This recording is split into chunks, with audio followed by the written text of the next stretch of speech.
I'm Adaora. I'm the CEO and founder of Amaka. We're a platform that connects brands and businesses to Black and African creative talent. Through my work, I've seen firsthand how the right marketing and creative strategies can transform small to growing businesses. And that's why we've launched Adora's Playbook series powered by Amaka. And that's a collection of in depth conversations with top marketing and creative professionals. Each episode is packed with practical frameworks, step by step guides, and industry tested insights that businesses can apply immediately to drive growth. So, whether you're a business owner or an entrepreneur looking to refine your business strategy, scale your marketing efforts, or really discover new creative approaches, this series will give you more actionable strategies that you can put to work right away. And every episode, we sit down with leading experts to uncover the best kept secrets to successful marketing and creative execution that drives real results. So, this episode, we're going to be exploring how small businesses and startups, fashion brands, beauty brands, or even event business owners can build a founder led thought leadership strategy and leverage PR effectively. People typically want to hear from people, or they want to hear from the results of the founder journey and how founders have leveraged, we'll be talking about how they've leveraged their audience, how they've leveraged media coverage for them to grow. We uncover the fundamentals of media positioning, where to start with thought leadership, and best practices for pitching to media. And we'll also highlight how to maximize media coverage across own channels, balance independent content creation with PR support, and using thought leadership to drive visibility, credibility, and real business impact. So even if you're a small or growing team, we'll be discussing how you can leverage impactful PR strategies, even if you're on a tight budget for you to grow. So in today's episode, it's a real pleasure to introduce Dami. Dami is a seasoned communication strategist and brand storyteller with a decade of experience shaping narratives that drive impact. As the founder and managing director of Agile PR, she helps founders find their voice and secure top tier media coverage. Her expertise spans PR, brand strategy, and executive thought leadership, with past roles at Robinhood, Meta, and The Moonshot Factory. And a proud New Yorker and daughter of Nigerian immigrants, Dami blends innovation and storytelling to create compelling, inclusive narratives.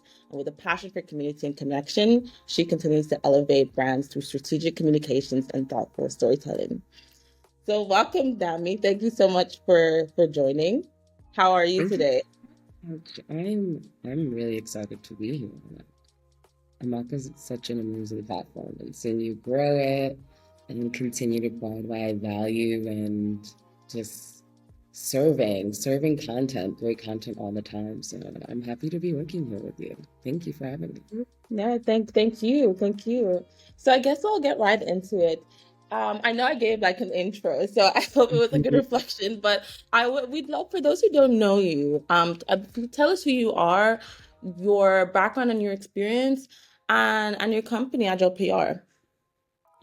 So yeah, I've been working in tech PR for over 10 years, but I started in entertainment PR at Sunshine Sachs, which is a PR agency that had clients such as J-Lo, Leonardo DiCaprio, Snoop Dogg. Like, I did a stint in LA and just learned about the power of media and how much of a machine it is.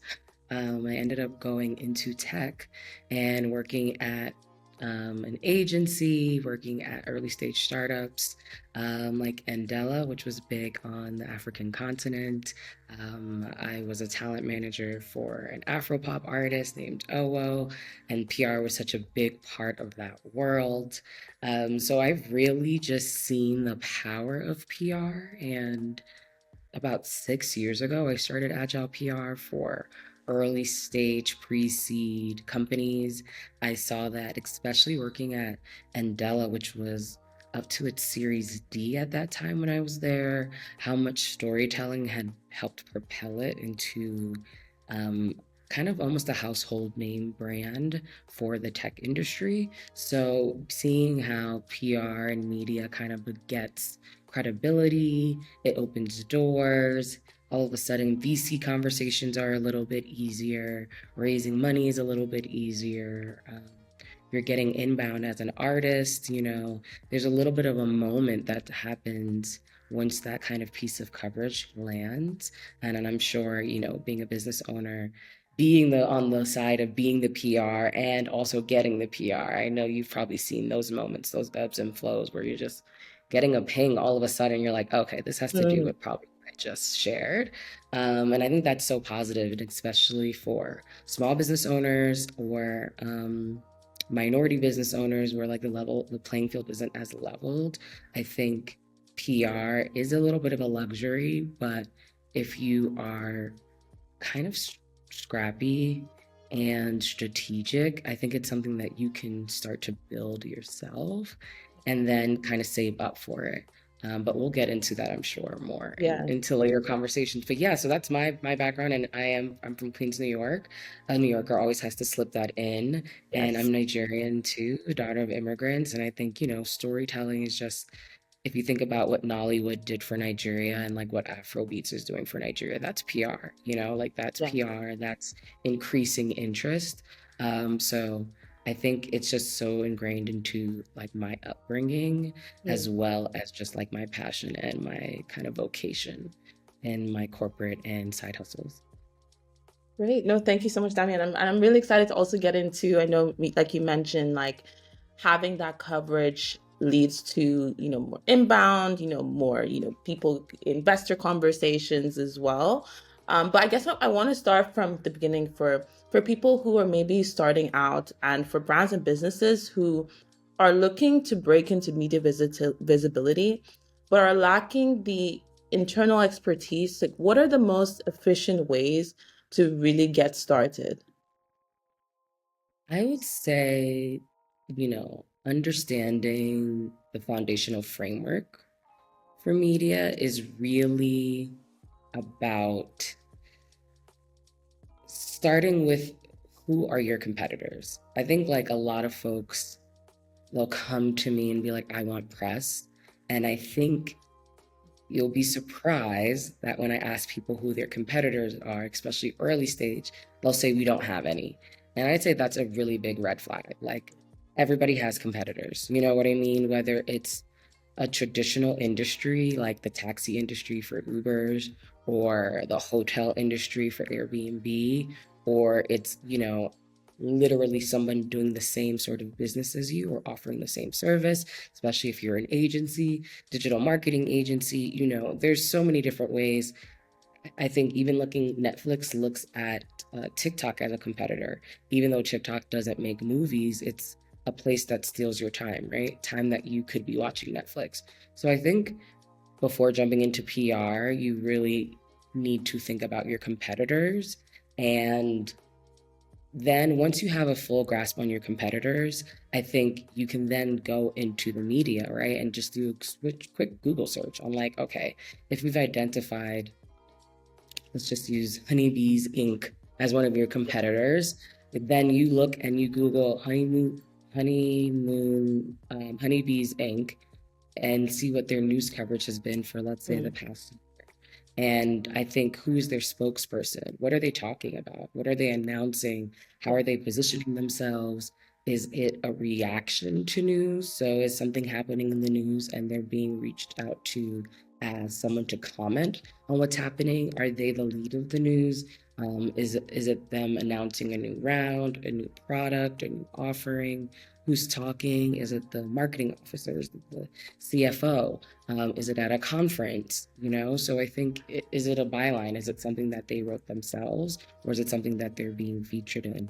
So once you kind of unlock your, let's say, top three competitors, I think that's when you can really start playing a more strategic game and thinking about your share of voice in the conversation, right? So seeing how much more space can you take up in this conversation than some of your competitors, mm, because your competitors, they're probably doing it better than you, longer than you, and you kind of want to be in the same sentence with them, Yeah. if you want to kind of play that strategic game. So I think this analysis in the beginning, this is stuff that you can do slowly, take out an hour of your week, depending how aggressive you want to be. And that analysis can start to help you build your media list and work backward to see the type of stories that you'll need to create to get noticed. Okay. And then for those who like, okay, so they look and they're looking at their competitors, like what would you kind of say are like the key points in that analysis that should be included? So who's speaking for Okay. sure? So like who's the spokesperson? Writing out the reporter's name. Typically, the Okay. reporter's name is right under the byline, which is under the title. Maybe if you want to get even take it a little step further, maybe that reporter's social media. So you could see where they're based. Are they local? Local media is always a great place to start when you're first kind of breaking out into press. Like, where are you based is very helpful.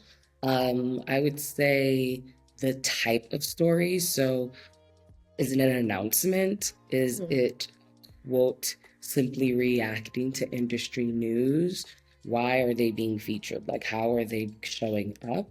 mm, Um, I would say that's where I would start. Like those kind of, and typically we use like Excel sheets. You can use Notion, but like having a little bit of a grid that says maybe the reporter's name, the outlet's name, where the reporter is based, the name of the article, and like any notes from the article. So the spokesperson, if it was a specific storyline that they were chasing, if it had something to do with news trending.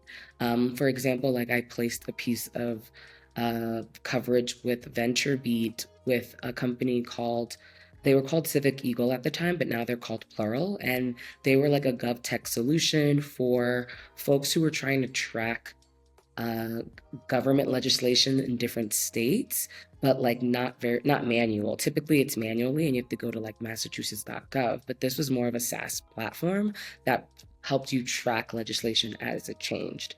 mm, So that was a very niche kind of startup. They were pre-seed, and we saw in the news that TikTok. This was around 2023. TikTok had 50 lobbyists in the US. And that's insane because it's a company that's not even a American company, and 50 is a yeah, big number, right? yes. So using that to work backwards, I pitched VentureBeat and I was like, why every startup should be thinking like a lobbyist, and using that TikTok has 50 lobbyists as a news hook. So like they are thinking like lobbyists, but you probably can't afford as a startup to hire 50 lobbyists, but these are different ways that you could think about Mm, legislation and how that impacts your business. Gave them 5 steps, and one of the steps is like having a tracking tool where we gave a nod to the actual like startup and their platform, but it still mm, gave valuable insights to the reader. And for the reporter, it was interesting because it tied to the news of the day. So that's kind of what I mean. Like, that is a byline. So we co-wrote it with their chief strategy officer. So like that's another thing to know. Okay, it doesn't have to be the CEO or the founder. It could be the president, it could be a third party advocate. So that's what I mean by kind of like what type of story is it and how do you think it came about? Like, are they mentioning any relevant news in the first line? Then that kind of gives you a hint that it's a reaction. Or are they talking about them raising around? That's more of an announcement. okay, got it. And then, but I think what you really touched on was like the storytelling element as well. So, how, because I know what you've said, from the research you've done, you kind of pitched an angle. So, for businesses starting out, like how do they start putting together like a storytelling strategy? Yeah. I mean, I feel like every time you ask me, I have like a pre-step, but I would say like this Okay. pre-step, especially for early Yeah. stage resource light companies, like PR Mm, needs to be a means to an end, not just yeah, like a vanity play because it is expensive and it is. Yeah. it's not easy, So I think before diving into PR, thought leadership, anything of that sort, like you need to define your your business goals. I would say Yeah. your top three business goals, just to be on the safe side, but your whole PR strategy should map back and serve your business goals, not kind of be something that's waving in the other, just like in Yeah. this random orbit. You're like, Yeah. I like Essence magazine, so I want to Yeah. be in Essence, like it really needs, if your top clients are people who work Yeah. in like the mail industry, I don't know how a hit in Essence is going to help your business, right? So I think that's just being very like strategic, especially early stage.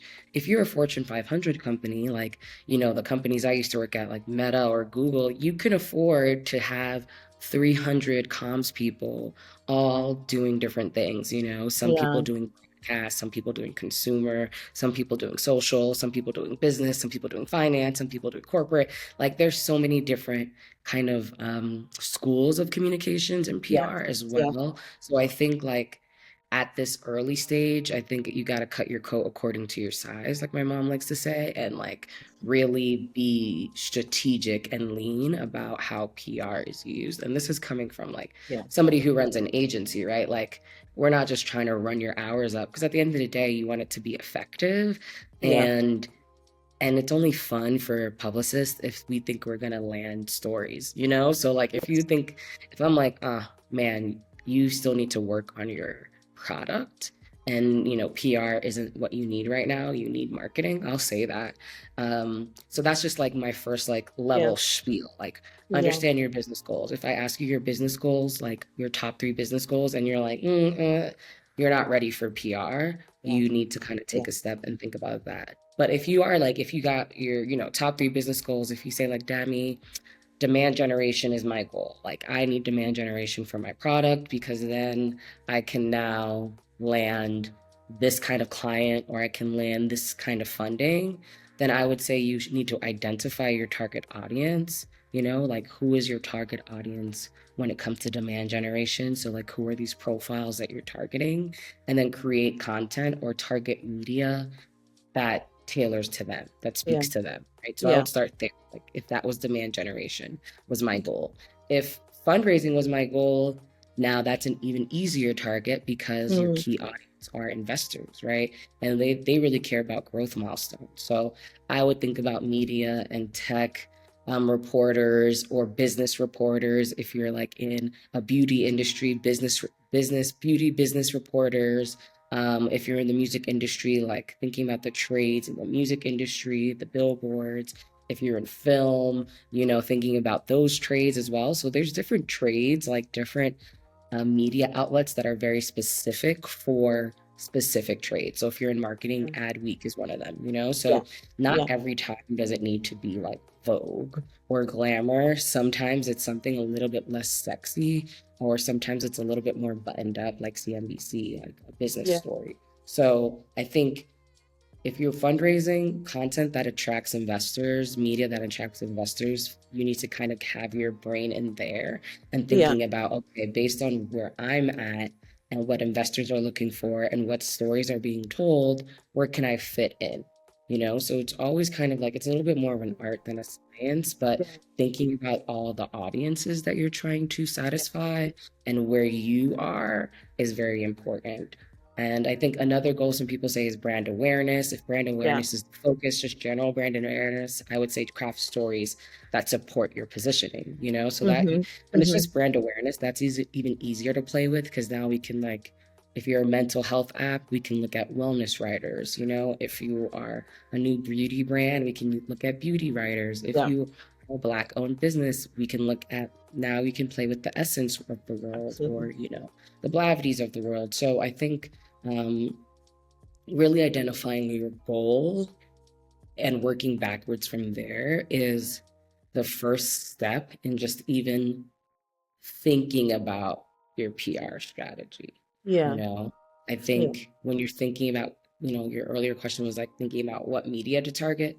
That's when you're thinking about your competitors. But when you're thinking about your overall media strategy, like just in general, you Mm-hmm. got to think about your business goals first and like why Yeah. you're even doing this.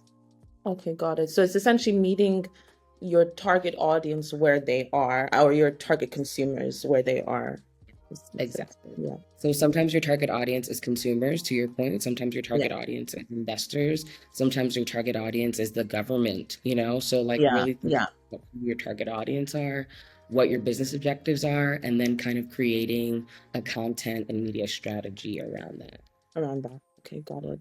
And then I think one of my next questions is actually kind of around the, I guess what you've discussed, but also in terms of the execution of that. So for startups or businesses with maybe limited resources, who typically, or I guess how would you structure it? Like who should be responsible for leading and executing thought leadership initiatives I mean, or media outreach kind of PR type? You, no, it's okay. I think like it all depends on where you are in your goals. I know Yeah. that's like I'm beating a dead horse, but like if you're a five-person team, Yeah.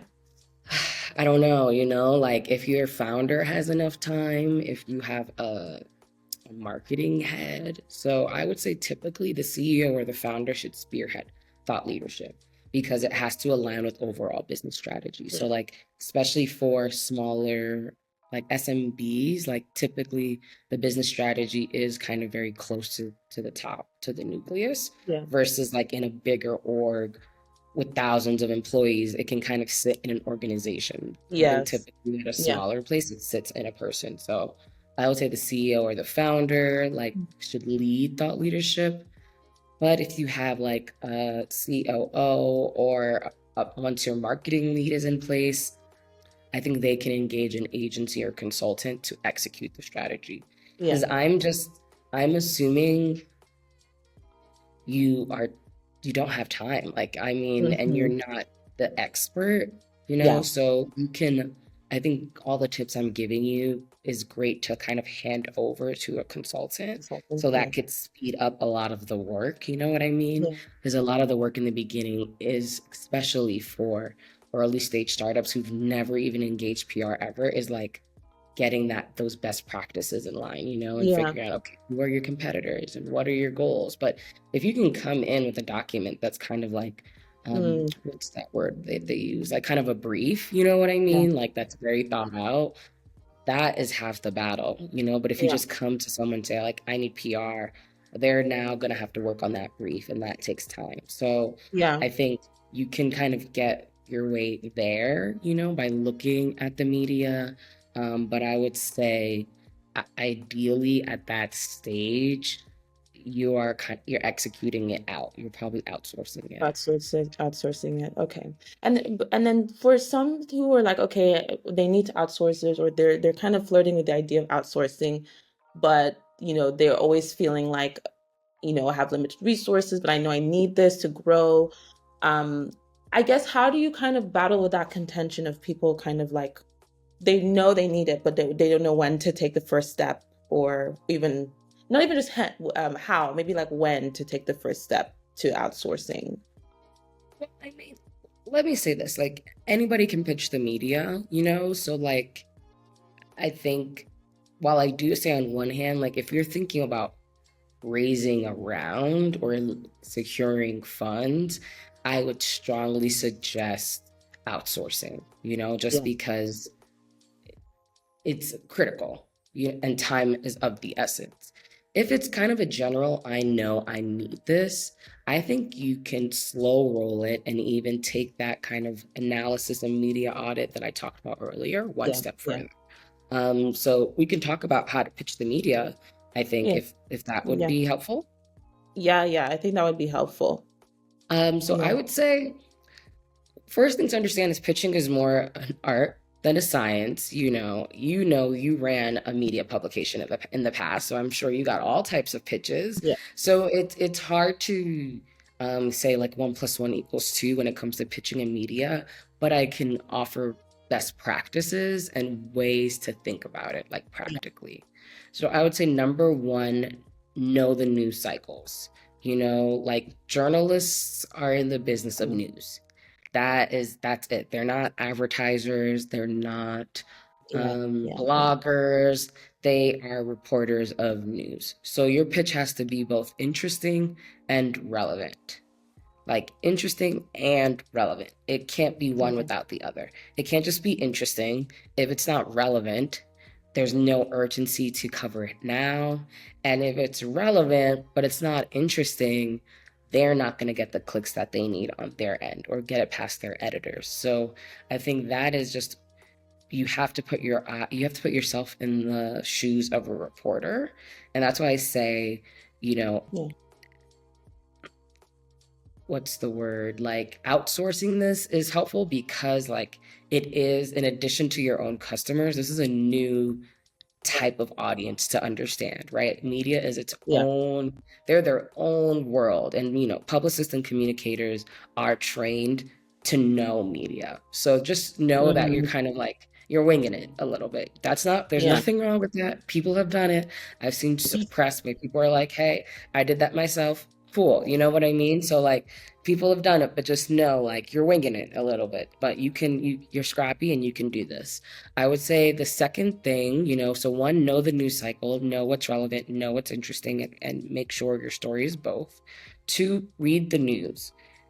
You'd be surprised how many people want press and they don't read the news. So, like, they'll be like, Mm, oh, my business does X, Y, and Z. We service this client. And I'm like, so what? mm, So what? Why would a reporter want to write about your business? Like, so freaking what? Everybody has a business. Everybody's selling sandwiches. You know what I'm saying? So like if you're selling a sandwich and like the oldest person in the world like ate a sandwich at your restaurant and it's like in the Guinness World Book of Records, okay. Now we're talking. You know what I mean? Now we're talking. Maybe now that's a local reporter play. yeah. You have a little local reporter come with their microphone to your Yeah. sandwich shop and ladies there and there's a story and you've been living in that neighborhood all your life and your dad owned that shop and this is just a generational story. I just came up with that, but you catch my drift, right? It's not Yeah. just like you sell sandwiches and Yeah. people love your sandwiches. Something newsworthy needs to be happening. So read the news. Like read the news. Like the publications that you want to be in, the publications that your competitors are in, read them. Take note of who's writing that story. If Johnny wrote something about your competitor, follow Johnny's stories. What does he write about every week? What does he seem interested in? And then maybe over time, you reach out to Johnny about a story because you've been following his work for some time. So I think reading the news is really, really important to one, understand what's interesting and what is news, and two, to get more familiar with who's writing the news, who's creating the news that you're interested in. So I would say read the news, also be mindful of timing. Timing is everything. Like if there's a major event that's like dominating the news headlines right now, like an economic crisis, God forbid, but who Yeah. knows, or Yeah. a national tragedy, you may need to wait. Your pitch may need to wait. Even if it's a national tragedy that seems far away from you, your local reporters are writing their own angle to it. They're trying to find their way to talk about something that's kind of trending right now. So timing Yeah. is really everything, and you have to understand like sometimes there's bigger news than your story, Yeah. so things might have to wait. So be mindful of timing. And lastly, be politely persistent. Like some stories take Mm, months, even years to develop. So understand that you're building a relationship with journalists, like that's the whole key to landing coverage is building a relationship with journalists. mm, So be politely persistent. Maybe you follow up once a quarter, maybe you bring them to an opening or like a service opening that you're yeah. having at your shop. If you're a mom and pop shop, maybe you send them something. If you sell stuff, like just keeping top of mind. And like I said, this is a whole new audience that you're kind of trying to cultivate a relationship with. So Mm, think of them like that. They're not consumers, right? You have to be careful about how you engage with them, but they are people you want to know about you and your business. So treat them that way. So that would be the last thing is like being politely persistent. So just to recap, I would say know the news cycle, read the news, be mindful of timing, and be politely persistent. And I think if you have some extra time to follow those strategies, you'll yeah. land something for sure. Yeah. Yeah. And have you, I guess based on your experience, like do you have any like case studies of really great, you know, pitches that you've seen or that you've done or that have been really successful and impactful? I guess in your experience as well. Yeah. I would say, like, coming back to that gov tech um, startup that was now called Plural. What I think was really interesting about them was that when they first reached out to me, it was right before the pandemic, and they wanted press, but they weren't really sure for what reason. They just knew they wanted it as a demand generation tool. And then I was like, I think we need to work more on like content strategy or marketing, performance marketing before thinking about PR and media strategy.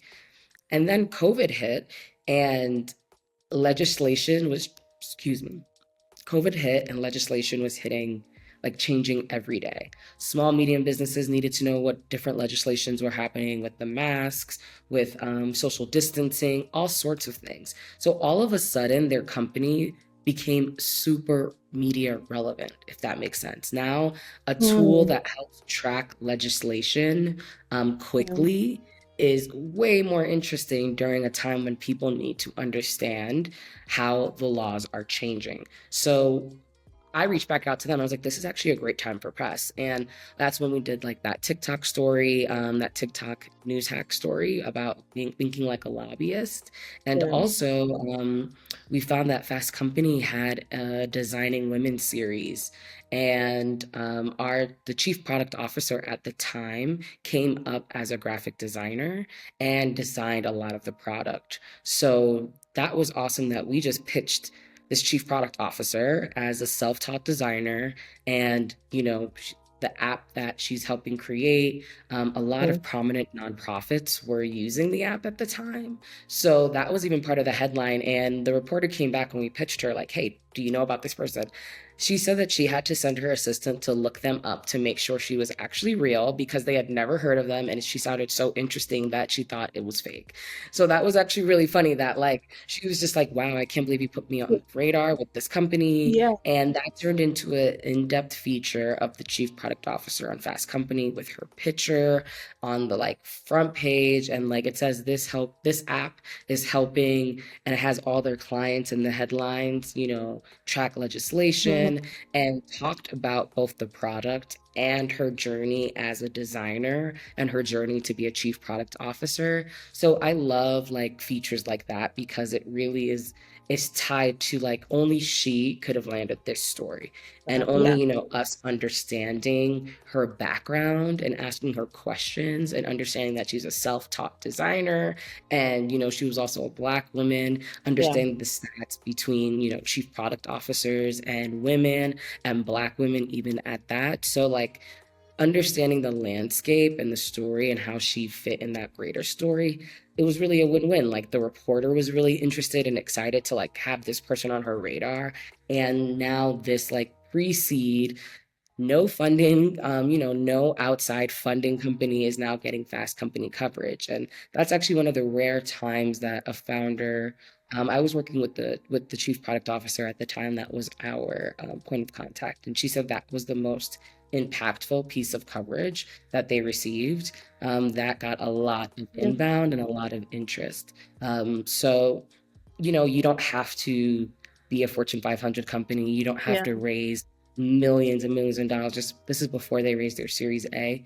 You can land top tier coverage. You just have to have an interesting story, and timing was of the essence. Like I said, Yeah. they came before the pandemic, and I was like, I don't know how interesting a gov tech solution is right now. But then boom, the pandemic hits, and it's like Yeah. everybody, all businesses are caring about the different legislation. So Yeah. timing is really, really It's important. important. Oh, I love that. And I think again, like you said, it just represents how like media representation, effective media kind of coverage can result in like Hmm. business impact Right. as well. Yeah. And one other question I wanted to have, because I know you said like timing's everything. But what about businesses who maybe want to kind of have more rec like look at getting more recurring coverage? Like how do they typically, how do you suggest they typically go about it? If maybe there isn't a specific time, but it's like, is it more kind of like, are there different seasonal, kind of monthly seasonal things that they have to look at to kind of frame their story better? How do you think they can maybe look beyond just from like a timing thing, but more of like monthly recurring kind of opportunities from in the media? If my So you question makes cut sense. out in the beginning, Oh, my question. Adam. So Oh can gosh. you rephrasing your question? No, no worries. I was just saying because I know you said timing is everything. But Mm-hmm. for those who want maybe more recurring support, and it's not just maybe from a timing perspective, like how do you suggest that they go about it? Is it like looking at like monthly kind of, themes or events or things that they can kind of plug themselves into? Like how do you suggest they can go like more on like a monthly kind of recurring coverage spree if they wanted that? I mean, if I know how to get monthly recurring coverage, I would not be on the phone with you right now. I would have Yeah. started a Well, yeah. bigger business. Well, Yeah. maybe not. Yeah. Sorry, I think there's a bit of a lag. Can you hear Oh, I'm me? sorry. But I mean, is the essence of your question kind of having an an always on PR strategy, maybe? Is that kind of like Yeah, right? yeah, always on. Yes, yeah, that's essentially the essence of the question, yeah.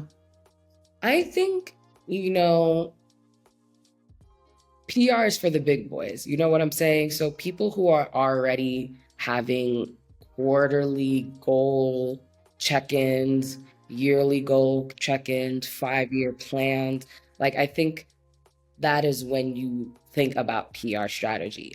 The same times that you think about your like, Yeah, business plan, how often you check in on that.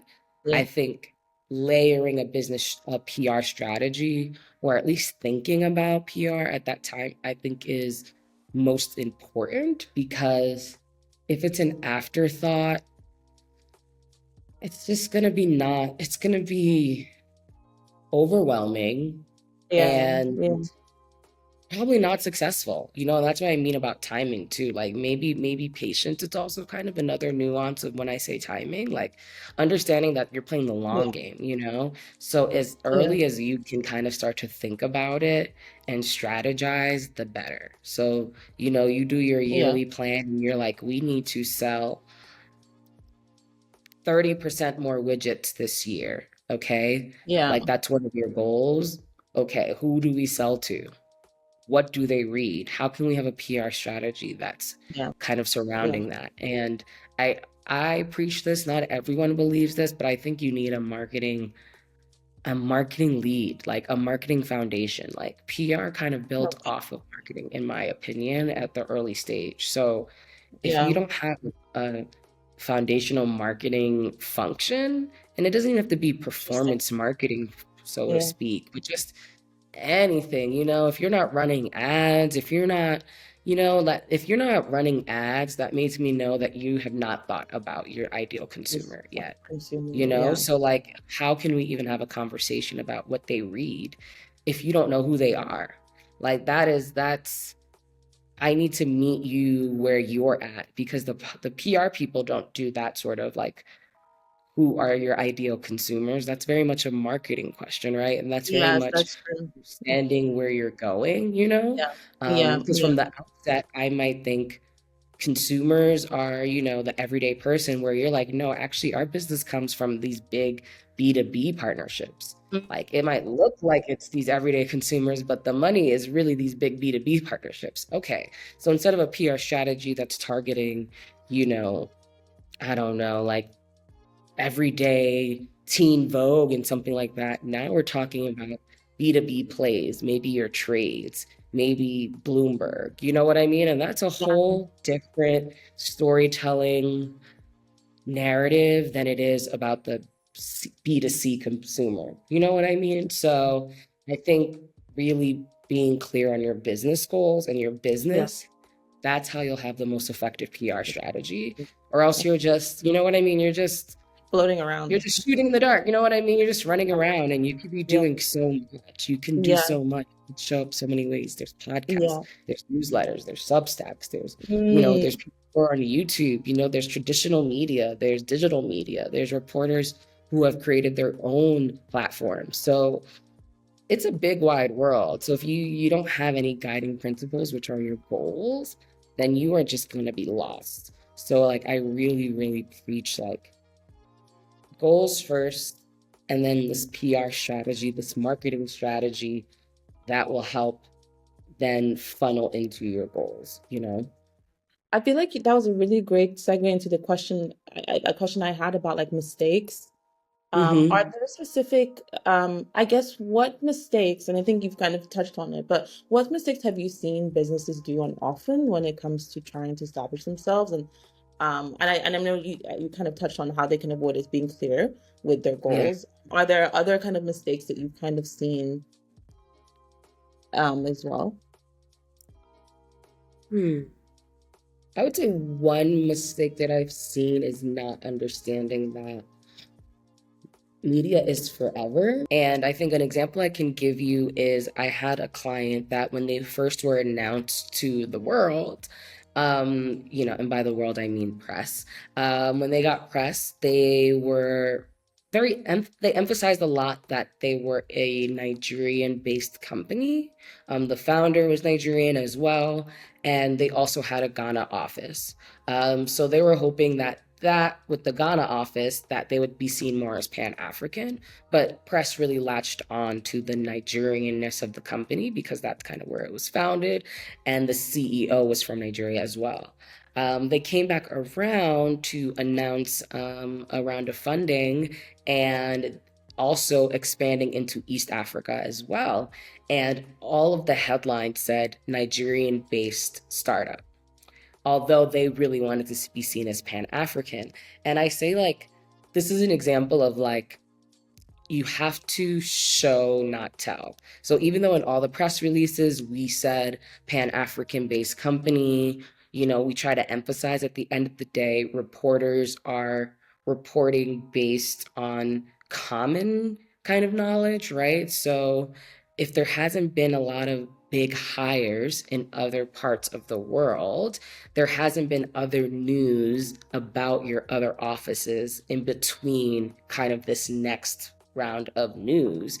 Folks are going to relate back to old news to report on your new news, right? Because they want to show the trajectory and the story, right? So a lot of reporters will go back to your old coverage and use that as a foundation of your new coverage. So really understanding, being crisp and clear on what you want to be known for. Of course, things can change, but you also have to understand that it takes a while for the world to catch up. You have to show folks a few times, not just keep saying and trying to correct reporters. It might mean that you need to show up in those places to establish yourself as, in this instance, a Pan-African brand. So I think, understanding that PR is forever, and you can apply that to any type of business. Like if you sell hair extensions, but you really want to be known as a beauty brand, well, you must expand to other parts of beauty, or you will be known as the hair extensions company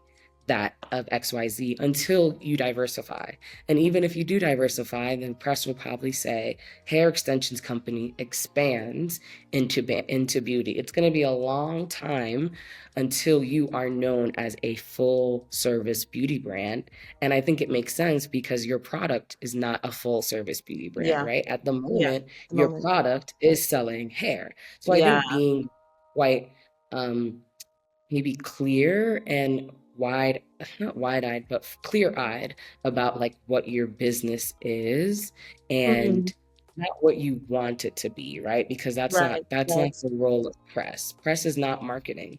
That's a very, like, Yeah, if you're making ad copy, you can call yourself whatever you want. You know what I yeah, mean? You can yeah, call yeah, yourself a beauty brand. You yeah, can say yeah, you are disrupting, whatever you want. yeah, yeah, But the press is not going to say you're disrupting if they don't yeah, think you're disrupting. yeah, So yeah, just yeah. being clear that earned media is earned, right? So like Got it. it's not Yeah. not paid Paid. advertising. It Yeah. paid is totally different. If you want to do a if a paid partnership with Essence, you own the pen.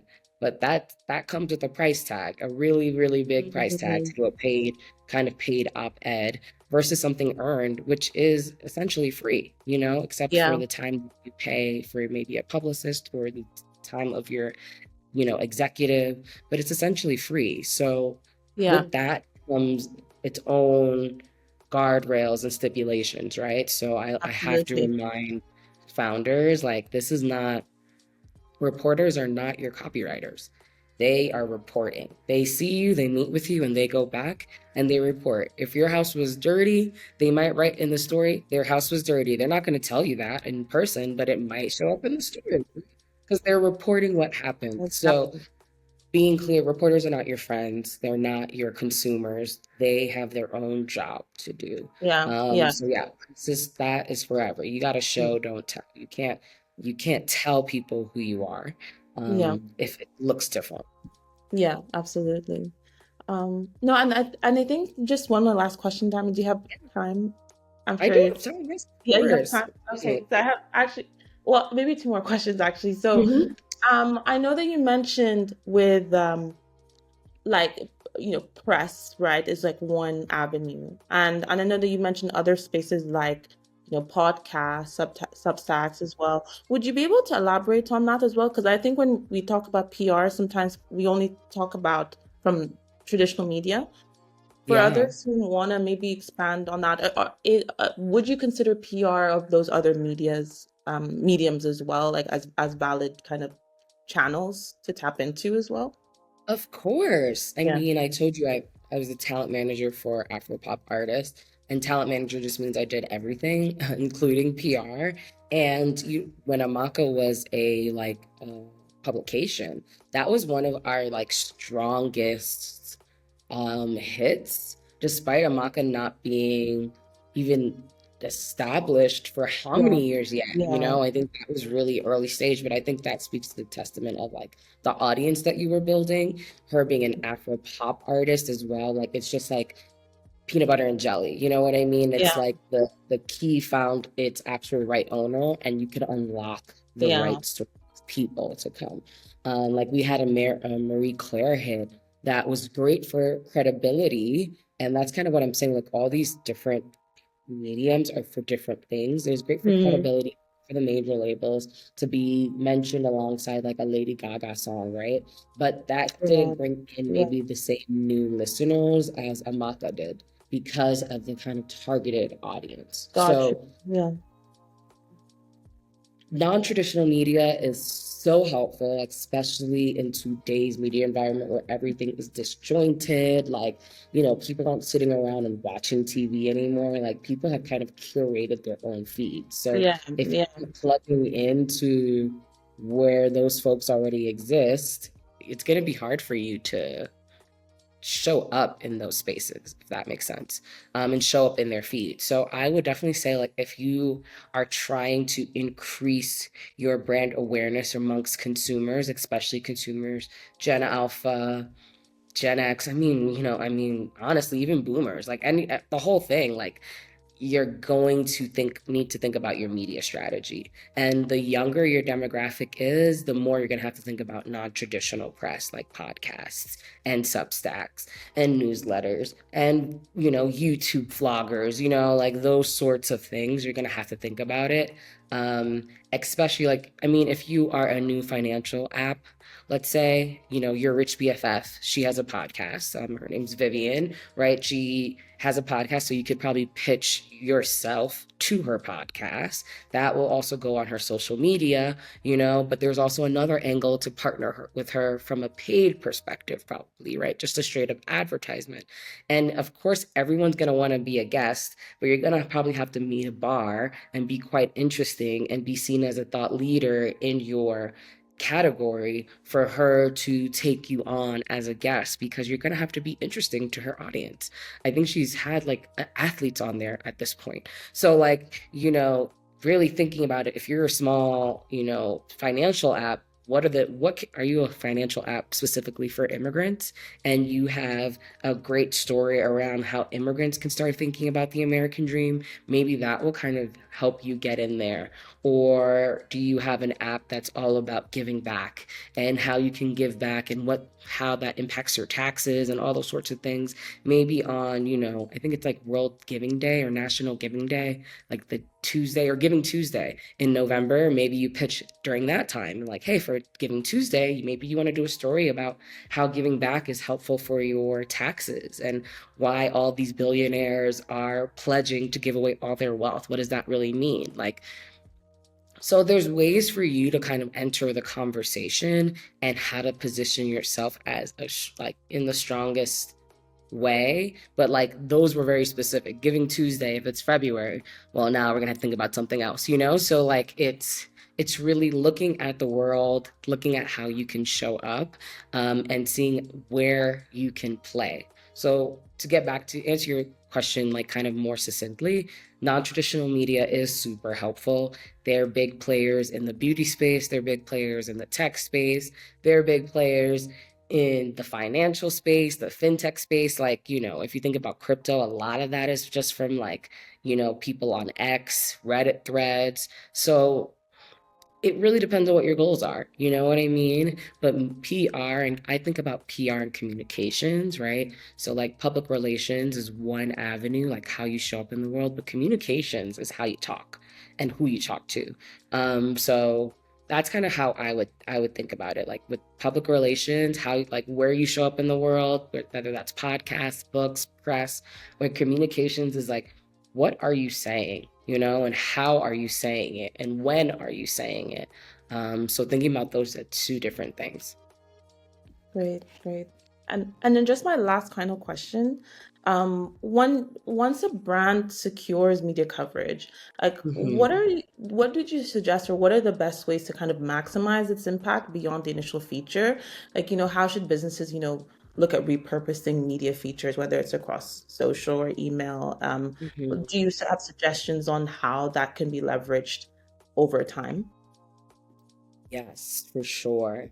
I think first things first, I mean, if you're working with a PR professional, like a consultant or a publicist, they typically have a communications plan. And in a communications plan, there's like the pre-work, the work that is like during, so like the actual interview, and then like the post work, which is once it comes out. So step one is like thinking about it as soon as you've done an interview, not even when you've scheduled an interview, and probably even before that, have a plan.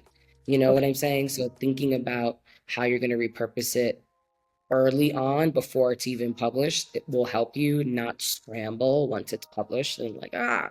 So have a plan, have a place in your plan for post coverage, like what you're going to do and your plan of attack then, and then share it across all your social media channels. So I would say the ones that are like important to you.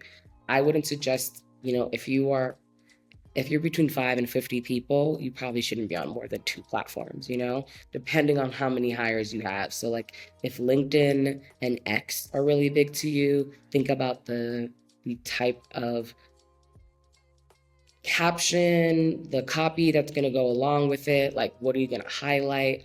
I would work with either your marketing lead or your PR support to like really think about your key messaging that you want to pull out from this story. Yeah. Because at the end of the day, like I said, a reporter is here to report. So she might have not, he or she might have not said it in the way that you would have said it. So you can use this space when you're promoting it to say things the way that you would say it. So I think that's key, having it in your plan, having a space in your plan for it for when it posts and being ready before it posts. And two, planning to share it across your social media channels and having copy that is suitable for each one. So LinkedIn, you might want to go longer, you know what I mean? And really talk about, depending on what kind of coverage it is, if it's like this startup started in her backyard and now it's a $50 million company or what have you. And now you can be like, I remember when I was a little girl Yeah. and da da da da, like that sort of thing. If it's about a new product or service you're offering, you could talk about the behind the scenes of when you even thought about this product or service. So cut the coat, like again, according to the size of the actual social media platform. And on X, it's shorter, it's pithier. You're just going to try to get people to click it. But you can also do more of a thread. And if it's like the same sort of storytelling motif, you could apply it on your X, depending on what has been working for you. And it's the difference between your personal account and the business account. Those in theory, you could be posting on your personal account, your business account, across social channels, and then all of your employees. I think folks forget about that, like giving them social copy to post it on their personal accounts, because they are kind of little ambassadors for the company as well. If you have any investors, sending it to them as well, via email. So I think that's also helpful. So share it, but that's a big thing. Just share it. I would incorporate it into your content rotation. So share it twice a year. Like you can repost and talk about it twice a year. Like if it was a big feature, like if it was like a Bloomberg interview that you did, it will be relevant twice a year and you can figure it out. Yeah. But try to think about repurposing. When I think about content creation, I think about like 50%, like I'm not great at math, so like follow me here. But when I think about content, like 50% like industry news and just like things that are happening out in the world. If you're a beauty brand, you're publishing a lot about beauty trends and things like that. I would say 30% is really like marketing your business, like what you have, like your Right. business content. And 10% is promotional stuff. Like that math probably didn't add up, but something along those lines, like keeping it promotional very thin, like things that Right. are just about you very thin. And the next bigger thing is about your products and services. So, like, this is why you should hire an attorney. This is why you need digital marketing, that sort of content. But the bulk of your content should be news stories in your niche, in your world. That's how people will follow you. And that's what will keep you kind of top and tip top shape of just like what the media stories are and what the trends are. So yeah, so keep that into your content rotation. Um, on a more meta level, you can extract key themes from the story and use that for inspiration for future content. So let's say this piece of coverage highlights a trend in your industry. You can write a LinkedIn post, expanding on it, or create a short video Got it. sharing your perspective, so if it landed in press, that's probably a good key indicator that it's interesting, you know? Yeah. So thinking, Yeah. okay, can I milk this for what this is worth? Like, what was I talking about here that seems to really Hmm. land? Can I make that a LinkedIn video? Can I make that a TikTok video? Can I make a blog post out of it? Can I make a newsletter out of it? So, like, not necessarily out of the actual piece of coverage, but the Yeah. idea, right? There's always ways to expand whatever you Got it. talked about in that piece. There's always ways, always, always, Yeah. always, always. So taking some time to think about it, and I think you can really get more bang for your buck with these pieces of Okay. coverage when you start to think of it as indicators of how the outside world is perceiving you, Yeah. and Okay. what's working.